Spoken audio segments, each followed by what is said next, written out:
Mechi imeahirishwa kwa sababu ya mambo ya nje ya kibinadamu. Yale mambo ya nje ya kibinadamu. Watu wamepanga, lakini Mungu naye amepanga yake. Ndio siku zote ndio Mungu inabidi watu wamheshimu. Mmepanga mtaenda kuangalia pambano, afu mwisho wa siku mmefika eneo la pambano na pambano hamwezi kuliangalia. Pale wametumia nguvu nyingi za magodoro za nini, lakini mvua ilikuwa ni kubwa. Ile kwanza ni aibu kwa dunia ya leo. Ile mechi ingepelekwa kule uwanja wa Airtel nahisi. Karatu ile mechi ingechezwa. Dunia ya leo mechi mvua haiahirishi mechi. Dunia ya leo. Ulaya mvua inanyesha huko. Sio Ulaya, hata hapa mechi nyingi sana haziahirishwa. Vile viwanja vimekuwa ni vya kizamani sana. Sheikh Abedi ile wanaita nini viwanja Sheikh Abedi Karuta. Viwanja vya zamani mno. Kama viwanja vya zamani vile havitumiki tena. Mvua ikinyesha inakuwa mabwawa. Si umeelewa? Kwanza hata mechi za ligi nyingi sana hazijachezwa pale. Nyingi sana hazijachezwa. Kwa hiyo ndio maana ndio first time kuchezea pale na hisi msimu huu. Kwa hiyo ilikuwa mechi lazima isichezwe. Kwa hiyo siku hii ya leo mechi imeahirishwa, lakini tumejifunza kitu kwamba viwanja inabidi virekebishwe. Na kurekebishwa kwa viwanja ndio kunatupa nafasi sisi kwenda kuangalia mechi kama hizi. Leo ni aibu kubwa, pambano kama ile linavunjika. Ni aibu kubwa sana kwa ajili ya mvua. Mechi ya TRA na Simba kwa msimu inaahirishwa mara ya 3 hii. Na kuna kitu kingine ambacho inabidi bodi ya ligi nacho wakifuatilie.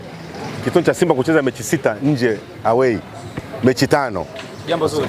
Sio jambo zuri, inabidi unacheza nyumbani, zingine unaenda kucheza away. Hii mfululizo hii sijai kuona kwenye ligi yoyote.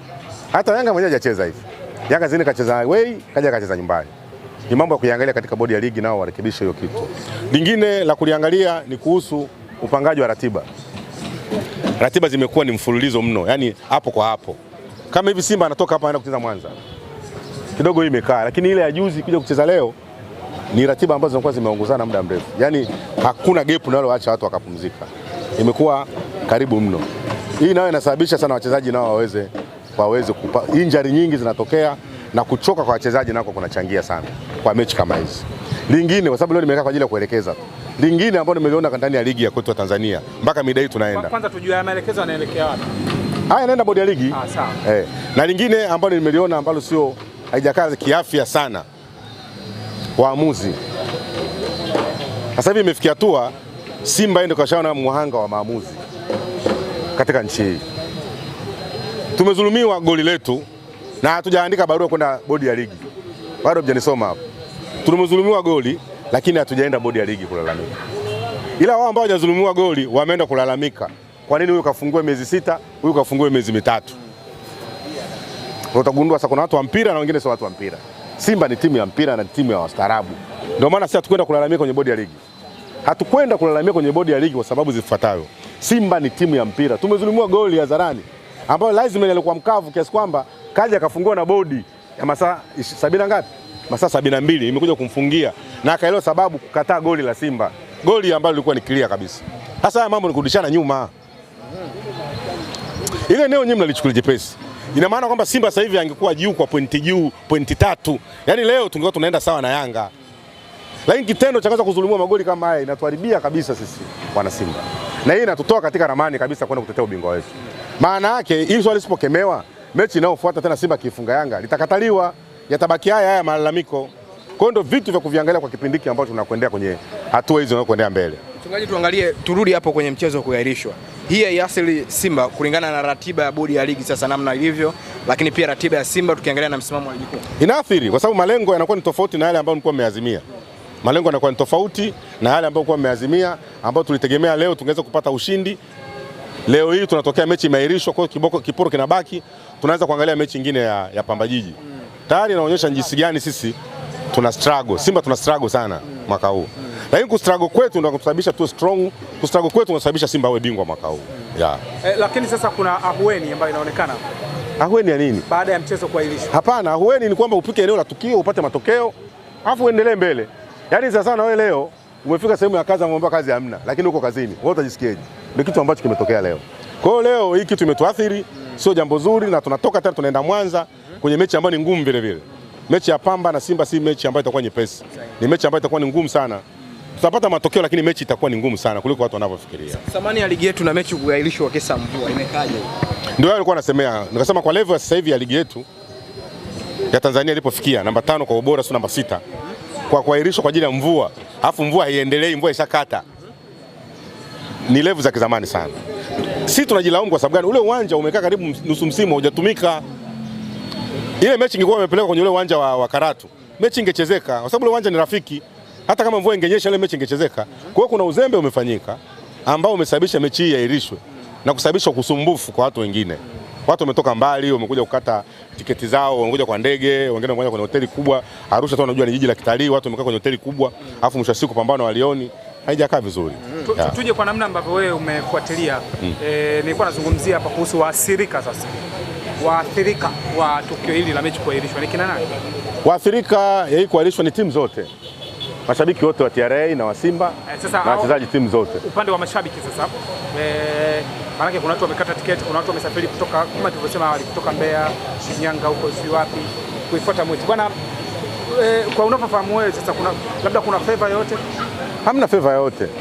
Favor itakayotokea labda wakiamua wenyewe bodi ya ligi waliokata tiketi kwa mechi inayofuata warudi tena. Sasa hiyo inakuwa tena habari nyingine tena.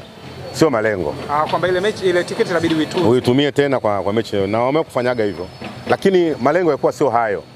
Ndio maana narudia, dunia leo kuahirisha mechi kwa matukio ya mvua ni machache sana. Na ile mvua ilikuwa imeshakata. Maana yake uwanja umetuama, imekuwa kama bahari. Ndio shida hiyo. Kwa hiyo leo kilichotokea leo, bodi ya ligi wajifunze, waangalie sehemu za kupeleka mechi. Umeelewa? Waangalie sehemu za kupeleka mechi. Hivi viwanja vingine hivi vinahitaji ukarabati mkubwa sana ili viendelee kutumika tena. Yanga kesho dimbani, akishinda tofauti alama zinakuwa kubwa kabla mnyama hajacheza zidi ya Pamba. Ukienda head to head, Yanga kesho unampa nafasi. Head to head kwa sababu unaangalia Azam wamekutana na Simba na Yanga mechi inakuwa vipi? Walivyokutana mara nyingi zaidi Yanga alipata na alinufaika zaidi. Lakini mechi ya kesho itakuwa tofauti kidogo sababu kuna ujio wa mwalimu Ibenge. Ni mechi ambayo Yanga watapata wakati mgumu sababu Ibenge ni mtu wa mbinu. Kama ni mtu wa mbinu, mechi ya kesho mimi nahisi ni mechi ambayo inaweza kwenda sare au Azam akashinda. Mechi inaweza kwenda sare, Azam akashinda au Yanga akashinda. Yaani vyote inaweza katokea. Ni mechi ambayo ni ngumu, ni mechi ambayo Yanga nao wanaitolea macho, ni mechi ambayo Ibenge naye mbinu zake zinaweza kaonekana kesho. Yanga nao wataka wajitutumue ndani ya Azam kwamba Azam hawezi kumzuia katika safari yake. Kwa hiyo ni mechi ambayo itakuwa ni ngumu, yoyote anaweza kashinda kesho au sare anaweza kupatikana kesho. Kauli ya Florent Ibenge kwamba mchezo ilibidi uchezwe Chamazi umeahirishwa umepelekwa Benjamin William Mkapa. Kuna namna kama imewashushia morali wa Azam. Sio Azam. Hii ya kupeleka kule ni kwamba unajua Yanga wajanja sana. Na Yanga wanatumia triki nyingi sana. Umeona trick ya kuipeleka Simba Zanzibar. Ile ni trick ya kwanza kupata matokeo. Lakini hawakufanikiwa. Si ndio hivyo? Ni wajanja sana. Hata hii mechi utakuwa umetumia mkono mwingi ili mechi irudi Benjamin Mkapa. Unahusika. Ili mechi isichezwe wapi? Chamazi. Benjamin Mkapa ina favor Yanga. Umeona? Kwa hiyo kitendo cha kuipeleka mechi ile Benjamin Mkapa ina favor Yanga kuliko Yanga angechezea wapi? Angechezea Chamazi. Na ndio maana Ibenge amelalamika kwa mechi ipelekwe kule. Maana yake inaonekana kwamba hakuna mawasiliano kati ya Ibenge na viongozi wa Azam. Mpaka anakuja kulalamika kwamba hakuna mawasiliano mazuri. Kuna mawasiliano mazuri waangalizia. Na wao wameshangaa kwa nini mechi ipelekwe kule. Kwa kuna mipango mingi, lakini zote ni mbinu za mpira. Sasa tuje kwenye mnyongeni yake apewe. Sasa Yanga wanahusika vipi? Mwenyeji Azam. Ngoja nielewe nijifunze kitu kimoja. Ukubwa wa Yanga unaosababisha akicheza Benjamin Mkapa kama yuko nyumbani. Kwani Benjamin Mkapa ukimpeleka Yanga mechi zote utasema ni away? Anacheza nyumbani tu. Kwa hiyo kumpeleka Yanga Chamazi kama umpeleka away. Lakini ukimweka Benjamin Mkapa ni nyumbani. Na sidhani kama viongozi wa Azam kama walikubali hiyo kitu mechi iende iende Benjamin Mkapa. Ila nahisi kuna ushawishi ulifanyika ili mechi iende. Yanga wamewashawishi viongozi wa Azam. Tunahisi kitu kama hicho. Basi mle ndani kuna watu wa Yanga pia. Kila sehemu Yanga wapo. Hakuna sehemu ambako Yanga wapo. Yanga hawezi kuwakwepa au Simba. Kwa sababu kwenye hizo timu kabla ya hiyo Azam Simba ilikuwepo na Yanga. Kwa hiyo